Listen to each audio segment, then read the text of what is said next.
guys. Assalamualaikum warahmatullahi wabarakatuh.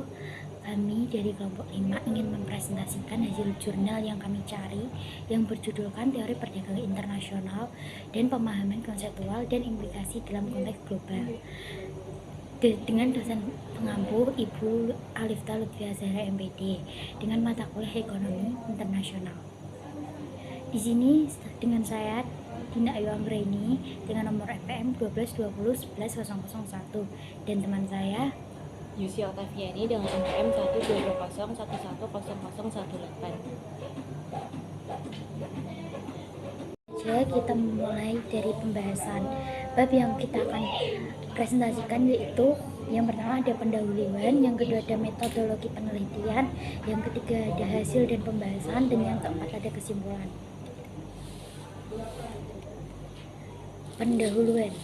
Bisnis internasional merupakan jenis bisnis yang melibatkan transaksi lintas batas negara.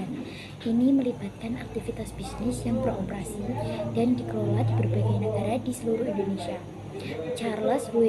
Hill 2008 menjelaskan bahwa bisnis internasional mencangkup perusahaan yang terlibat dalam perdagangan dan investasi di tingkat internasional. Perdagangan internasional adalah suatu bentuk kerjasama ekonomi antara dua negara atau lebih yang memiliki manfaat langsung, seperti memenuhi kebutuhan masing-masing negara yang tidak dapat dipenuhi oleh produksi negeri saja, yaitu ini menurut SCHO Magdal 2013. Lanjut, Eli Hechter dan Bertil Ohlin menekankan pentingnya sumber daya yang melimpah dan menentukan pola perdagangan internasional. Negara cenderung mengkhususkan diri dalam produksi dan ekspor barang yang memanfaatkan sumber daya yang mereka miliki secara berlimpah. Untuk metode penelitian ini, studi ini bertujuan untuk mendalami teori perdagangan internasional dalam menganalisis implikasinya dalam konteks global. Metode penelitian yang digunakan dalam jurnal ini adalah analisis konseptual. Adapun analisis konseptual dilakukan dengan untuk memahami dan mengimplementasikan teori-teori perdagangan internasional yang sudah dikaji. Konsep-konsep utama seperti keuntungan komparatif, kelanjutan, dan spesialisasi siklus hidup produk, preferensi konsumen, dan hambatan perdagangan akan dianalisis secara mendalam. Pendekatan analisis dan permodelan konseptual akan digunakan untuk menjelaskan hubungan antara konsep-konsep tersebut dan implikasinya dalam konteks global. Metode penelitian ini akan memberikan pemahaman yang lebih holistik tentang teori perdagangan internasional dan implikasinya dalam konteks global. Ke hasil dan pembahasan. Teori perdagangan internasional pada hakikatnya perdagangan internasional muncul karena ada satu negara pun yang mampu memproduksi semua barang dan jasa yang dibutuhkan oleh masyarakat, yaitu menurut Delinova 1995. Oleh karena itu, perdagangan internasional terjadi sehingga hasil dan interaksi permintaan dan penawaran yang saling bersaing. Ini menurut Leader 1994. Kebijakan perdagangan internasional membahas alasan pembatasan perdagangan, dampak, dan proteksionisme baru. Sementara neraca pembayaran mengukur jumlah uang yang diterima dan dibayar oleh sebuah negara terhadap negara lain di seluruh dunia. Valuta asing adalah tempat di mana negara-negara berputar mata uang satu sama lain.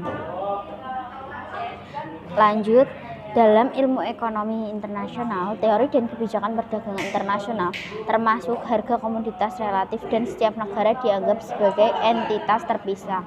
Berikut merupakan teori-teori perdagangan internasional. Yang pertama ada teori kemanfaatan absolut atau mutlak merkantilisme. Seorang filsafat ekonomi berpendapat bahwa cara terpenting bagi sebuah negara untuk menjadi kaya dan berkuasa adalah dengan menghasilkan lebih banyak ekspor dan impor daripada impor. Yang kedua ada teori keunggulan komparatif. Ricardo menyatakan bahwa perdagangan yang saling menguntungkan masih dapat terjadi meskipun suatu negara mengalami kerugian atau kekurangan absolut dalam produksi atau komoditas dibanding dengan negara lain. Yang ketiga ada teori Hexer-Ohlin. Teori Hexer-Ohlin atau HO menyatakan bahwa negara akan mengimpor barang yang membutuhkan faktor produksi yang relatif langka dan mahal di negaranya, sementara akan mengekspor komoditas yang menggunakan faktor produksi yang relatif melimpah dan murah di negara tersebut.